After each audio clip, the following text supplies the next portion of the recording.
1, 2, 3. Você foi na minha casa me chamando de safado, dizendo pra minha família que eu só ando embriagado. Embriagado é minha sina, eu nasci pra ser bebum. Vou te dar uma boa ideia se pagar 51. Bebo, cachaça. Olha, galera! Isso aí! Uma série de games desenvolvida em 1992, que surgiu lá em 1992, quase há 20 anos atrás. 92? 2002? Então, pessoal, Mortal Kombat é uma série de videogame. Então, pra quem não sabe, Mortal Kombat é uma... Então, uma coisa boa sobre... Mas eu quero falar de uma coisa velha que rendeu desenho animado, história em quadrinhos, rendeu como jogos, claro, rendeu muita coisa em geral, como teve o nosso amigo que eram adaptações. A primeira foi Mortal Kombat, o filme, que teve o nosso amigo. Então, a versão pro cinema de...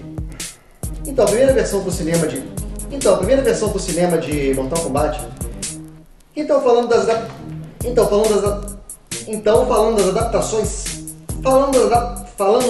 Falando das adaptações cinematográficas de falando das adaptações cinematográficas de falando das adaptações cinema falando da versão cinematográfica falando da versão cinematográfica de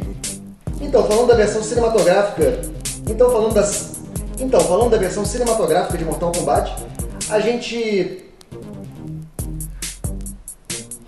falando da versão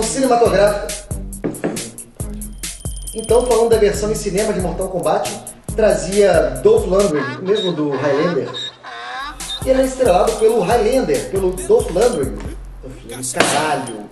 Que era o Christopher Lambert, do Highlander, que vocês conhecem bem. Highlander, aqui.